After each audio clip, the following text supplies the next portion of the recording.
Right, hello people and people. Well, a better place to review a Honda rather than a Honda dealership.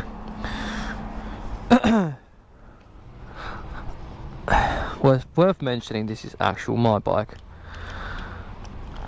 I just came down to have a little browse around at the new motorbikes.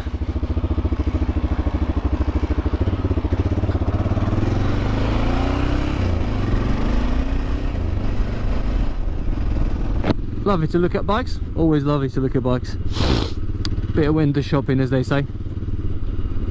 But today I'm going to give you a little bit of an insight of what it's like to ride and own a Honda Dominator NX650. So my initial plan was to ride this bike and to ride a Honda NX500 back to back and tell you what I feel about what I think about it, really, what I feel about them, or that, and just like a bit of a review, really. But problem is, they don't really have the NX500 in stock anymore because apparently they sell like hotcakes.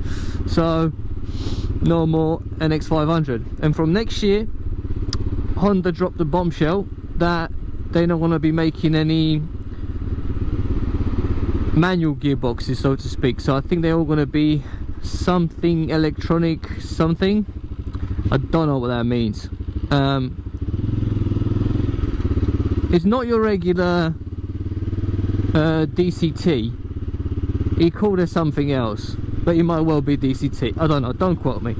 Anyway, long story short, Honda NX650 1988. What's he like to ride? Well, it's just an amazing bike. It's got bags of character. It sounds great, and it does vibrate. Now, a lot of people complain about engines vibrating. Well, you might as well look into a electric motorcycle, because they don't vibrate at all. There's nothing to vibrate about them. But if you get a combustion engine, then expect to have some sort of vibrations, and I think a lot of the times they're quite pleasant to have. I think it gives it a more character and charm to the engine, whether they go from side to side, back and forth, up and down, I don't know. They do make some sort of vibration, and that's great. I quite like it. This particular one, the newer Hondas are a bit less vibrations, more smooth, more refined. This one, not so much, and I love it. I love it for it. It's got character. It's a great bike to ride. It handles really, really well, although it's got 50/50 tyres on. I'll show you in a minute when we stop. Give you a bit of a walk around.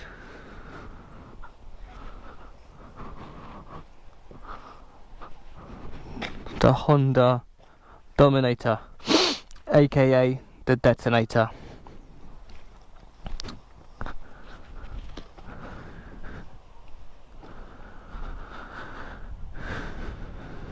But it's got Continental TKC 80s on, which are a bit more of a dirt road biased tyre.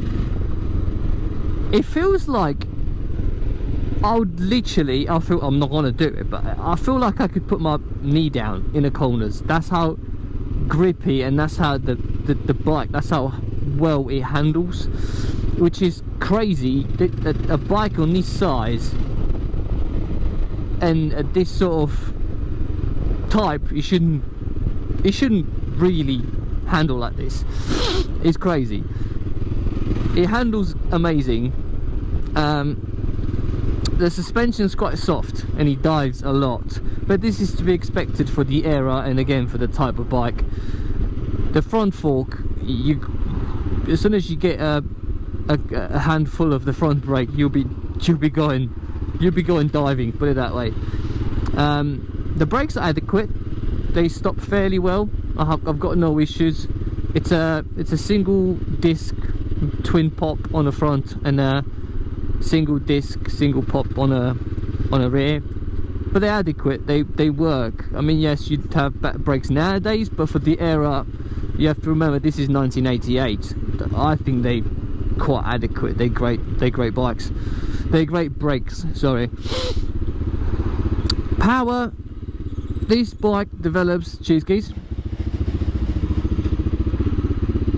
This bike develops 47 brake horsepower, if I'm not mistaken. I don't know what that is in kilowatts.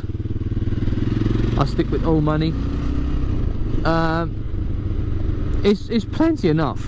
It's plenty enough for the off-road. Green laning mainly is what I do, although I'm not very good at it. But even for the road, I mean, it's got the torque. I don't know the exact figure, to be fair, but it's got enough torque to make it fun to ride on a road. And the thing that I like about it is that you could go from one place to another on a motorway. You get up to 70 miles per hour quite comfortably. Yes, it is a bit screamy at... Oh, what did I know for? Shouldn't have followed him. Yes, it's a bit screamy. 70 miles per hour, I think it gets up to about 5,000 revs, but it's doable. It's fairly comfortable. Yes, vibrates a little bit, and the seat is fairly comfortable. You might get some, you know, numb bum chicks after about 45 minutes to an hour, but 45 minutes to an hour, I would classify that as being a comfortable seat. I've ridden bikes before where your bum's numb after half an hour, so 45 to an hour I'd say is about average. It's an adequate, comfortable seat, plus the fact that it's quite a long seat, so you could be going back and forth and readjust yourself and change positions. I think that gives you another little extra, I don't know, 20 minutes of comfort, so to speak, so you can prolong your aches and pains. So yeah, it's a great bike. I love it. It's got the character, it's got the little vibes, the quirky vibes. It sounds great. It's still got stock exhaust pipes. I didn't get around to change them. It was a big project when I first bought it because it was a non-runner, and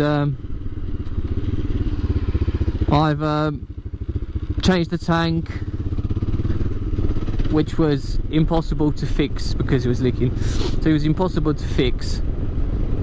I've tried different methods. Long story short, here we are. Changed the tanks into a Cherbis, as it's called, 27 litre plastic tank. Lighter, no issues. That's that. So the bike weighs about 150, 47, 50, something like that, 150 kg, round it up. It's not the lightest, but it's not the heaviest bike to go off-road. There's far more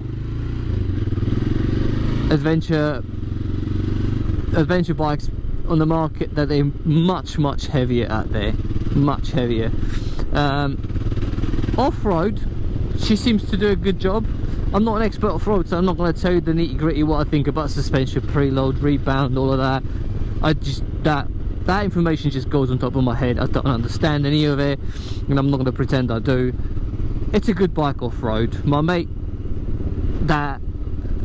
had a go on it, which is much better than me off-road, and he said, yeah, it's a good bike, keep it, sort of thing. I was like, great. That gave me the thumbs up. I don't know any better or any worse to compare it to. Oops. So yeah, it's a good bike. You can go touring, you can go off-roading. It's a good all-arounder. It's a classic. And I was literally talking to the geezer in Honda, that one guy was leaving the dealership, and he said, oh, well, that's a nice bike, man. I go, oh, thank you, much appreciate that. He goes, me and whoever the salesman was, Dave or whatever. He said, me and Dave, we used to sell them back in the days, in the dealerships. He said, I remember these bikes. I said, did ya? He goes, yeah. I said, how much were they out of interest? He said, £2,000. £2,000. And you'll be lucky to get yourself one of these now for about 3.5 or 4 nowadays, as the current market goes. It's bonkers. Everything went up through the roof. All the classics, all these bikes. But yeah, Honda NX650 Dominator. What a lovely little bike.